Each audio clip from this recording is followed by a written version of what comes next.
সমিতি বা সংগঠনের সিদ্ধান্ত অনুযায়ী চাঁদা আদায় করা বৈধ বলে মন্তব্য করেছেন সড়ক পরিবহন ও সেতু, রেলপথ এবং নৌ পরিবহন মন্ত্রী শেখ রবিউল আলম।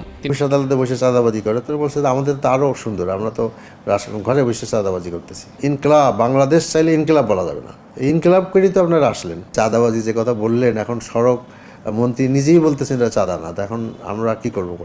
সিদ্ধান্ত তারাই দেবেন। পরিষ্কার আমি করেছি, বিভিন্ন জায়গায় বলেছি, কিন্তু সমস্যাটা হচ্ছে যে সমালোচনা তো অনেকে করতে পছন্দ করেন। যারা সমালোচনা করতে চান তাদেরকে তো আর নিবৃত্ত আপনি করতে পারবেন না। আমি বুঝাতে চেয়েছি চাঁদা এবং চাঁদাবাজি দুটি জিনিস পার্থক্য আছে। আসসালামু আলাইকুম দর্শক, নতুন একটা ভিডিওতে আপনাদের সবাইকে স্বাগত। আজকে কিছু গুরুত্বপূর্ণ এবং চাঞ্চল্যকর তথ্য আপনাদের মাঝে নিয়ে আসলাম। অবশ্যই ভিডিওটা প্রথম থেকে শেষ পর্যন্ত দেখবেন। ইতিমধ্যে ভিডিওর কিছু অংশ আপনারা দেখছেন, অবশ্যই বাকি অংশগুলো দেখে যাবেন। প্রতিনিয়ত এরকম আপডেট পেতে আমাদের ফেসবুক পেজ এবং ইউটিউব চ্যানেলকে ফলো করতে পারেন। তো কথা না বাড়িয়ে চলুন আমরা মূল আলোচনায় ঢুকে পড়ি। আওয়ামী লীগ এটা কি বাংলা ভাষা? আওয়ামী লীগ এটা তো বাংলা ভাষাই না। অফিস আদালতে বসে চাঁদাবাজি করে তো বলছে আমাদের তো আরও সুন্দর, আমরা তো ঘরে বসে চাঁদাবাজি করতেছি। ইনকলাব বাংলাদেশ চাইলে ইনকলাব বলা যাবে না, ইনকলাব করেই তো আপনারা আসলেন। চাঁদাবাজি যে কথা বললেন, এখন সড়ক মন্ত্রী নিজেই বলতেছেন এটা চাঁদা না, এখন আমরা কি করবো? আমরা কি করতে পারি? লোকেরা তো অসহায় হয়ে যাবে। সুজনবাবুকে সড়ক মন্ত্রী তিনি এটাকে বৈধ করে দিলেন। এখন তো দায়িত্বটা তাদের ঘাড়ে, তাদের ঘরে বল চলে গেছে। আমরা তো আশা করছিলাম বলবেন যে আমি আর কোনো চাঁদাবাজি হইতে দিব না সড়ক পথে, এটা তো ওনার বলার কথা ছিল। তো তা না বলে এটা কিন্তু বৈধ করে দিলেন। এরপর হলো যে এখন যারা অফিস আদালতে বসে চাঁদাবাজি করে তারা বলছে আমাদের তো আরও সুন্দর, আমরা তো ঘরে বসে চাঁদাবাজি করতেছি। ওই যে কথা বলে না, আসি যাই কাজ চাই, আসি যাই বেতন পাই, কাজের জন্য পয়সা চাই। এখন এটাকে আমরা বৈধ করে দেওয়া, এখনও আমি মনে করি যে prime minister should address the issue, অবশ্যই অ্যাড্রেস করা উচিত, তা নাহলে ওনারই বদনাম হবে। সিদ্ধান্ত তারাই দেবেন।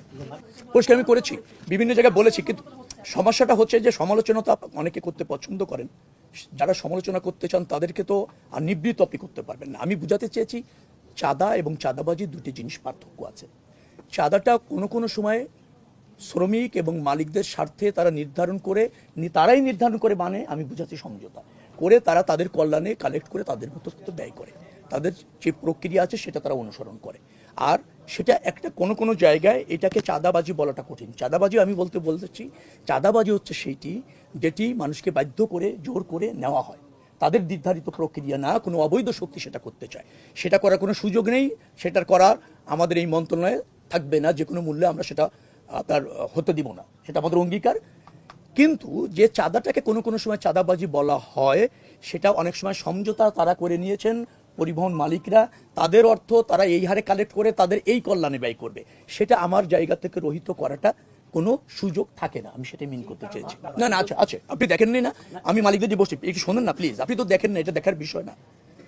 কথাটা হচ্ছে আমি শ্রমিক কেন্দ্রীয় সংগঠন যারা আসছে তাদের নিয়ে বসেছি ওই ঘটনার পর, মালিকদের যে সমস্ত আছে সমিতি আছে তাদের নিয়েও বসেছি, তারা ব্যয় করেন। আর সবচেয়ে ব্যাপার হচ্ছে আপনি একটা শর্তে একটা সমিতি রেজিস্ট্রেশন নিয়েছেন, ট্রেড ইউনিয়ন করছেন, সেখানে কোনো ব্যত্যয় হলে এটা বাণিজ্য মন্ত্রণালয়ের অধীনে তারা দেখতে পারে। চাঁদাবাজি নিশ্চয়ই একটা ফৌজদারি অপরাধ, সেটা যদি ঘটে অভিযোগ থাকলে আমাদের কাজটাকে সেটা হচ্ছে নিশ্চয়ই স্বরাষ্ট্র মন্ত্রণালয় দেখতে পারে, ফৌজদারি অপরাধ হিসেবে ব্যবস্থা নেবে। আমরা যোগাযোগ মন্ত্রণালয় আমাদের এটা নিরাপদ সড়ক রাখতে চাই, পরিবহনগুলো একটা শৃঙ্খলার সাথে সেটা চলছে এবং যাত্রী বহন করছে, এটা আমাদের সুপারভিশনের দায়িত্ব। সে জায়গায় আমরা মনোযোগী আছি, যেখানে ব্যত্যয় হচ্ছে আমরা স্বরাষ্ট্র মন্ত্রণালয় বাণিজ্য মন্ত্রণালয়ের সহযোগিতা নিয়ে এখানে একটা জবাবদিহিতা আনার চেষ্টা আমাদের অঙ্গীকার, এবং সেটা করছে। আপনাকে তাই মনে হলো চাঁদাটা বৈধ? বৈধ এখন ধরেন আমি তো মসজিদ কমিটিতে চাঁদা দিচ্ছি, এখন কি বলবেন? আমি তো রিহাবের মেম্বার, প্রতি বছর চাঁদা দিই, কি বলবেন? এটা অবৈধ বলবেন?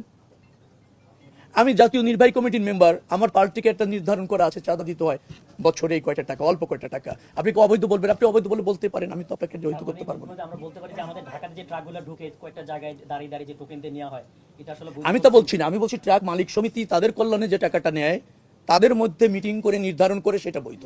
যারা পথে অবৈধভাবে নেবে সেটা তো অবৈধ। সেটা আপনারা মনোযোগী যদি করতে চান আমরা তৎপর আছি, স্পেসিফিক বলেন যে এই জায়গায় এটা ঘটছে, ডেফিনেটলি নেসেসারি অ্যাকশন নেওয়া হবে। না আমি বৈধ আর অবৈধ বলা কিছু, আপনি কেন বৈধ আর অবৈধ জায়গায় যাচ্ছেন? বাস মালিকদের কাছে আপনি বলছেন যে নেওয়া হয় যারা রুট কোম্পানিগুলি চালায়। এখন কোম্পানি এবং বাস মালিক কি শর্তে ওখানে বাস দিয়েছেন সেটা জানলে বোঝা যাবে যে সেখানে কোনো ব্যত্যয় ঘটছে কিনা।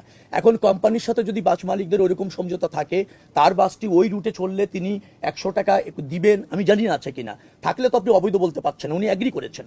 আর যদি ওনার কাছে জোর করে নেওয়া হয়ে থাকে, যেটা উনি অ্যাগ্রি করেন নাই, আমাদেরকে এত করেন, আমরা ব্যবস্থা নেব, অবশ্যই দেখবো। আপনি নজরে এনেছেন, ডেফিনেটলি আমি দেখবো। ভিডিওটি সকলে শেয়ার করে দিবেন।